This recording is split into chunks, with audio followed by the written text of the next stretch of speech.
Hello guys, this is তৌফিক আহমেদ। এখন আমি আছি থাইল্যান্ডের থাসালা আউটার অ্যাঙ্করেজে। আজকে আমরা শোরে ঘুরতে যাব। এই জন্য আমার ব্যাগ গোছাই নিলাম, তারপর ভ্যাসেল থেকে বার্জে নামবো। আমরা 4 বন্ধু সহ টোটাল 12 জন শোর লিপে যাচ্ছি। আমাদের বাস থেকে টেনে নিয়ে যাচ্ছে একটা টোয়িং বোটে করে যাইতে সময় লাগবে 1.5 আওয়ার। আমরা নিজেরা গল্প করতে করতে শোরের কাছাকাছি পৌঁছে গেলাম। শোরের কাছে পৌঁছাইতে হালকা বাতাস মুখে লাগতেছিল। আমাদের ব্যাপারটা বেশ ভালোই লাগছে।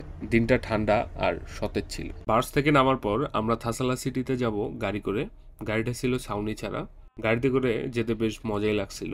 আমাদের আশেপাশে অনেক নারকেল গাছ ছিল, রাস্তাটা অনেক সুন্দর, সবাই অনেক এনজয় করতেছিলাম।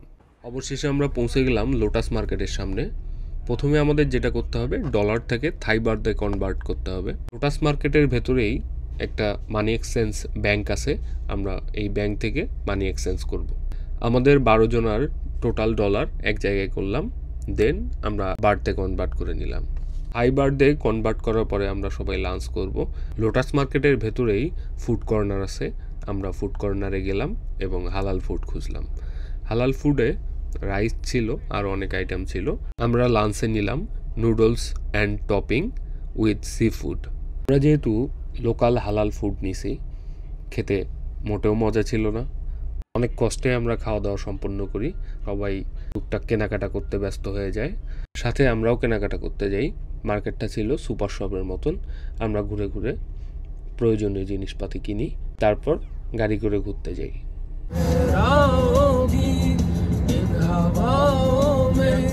कैसे आए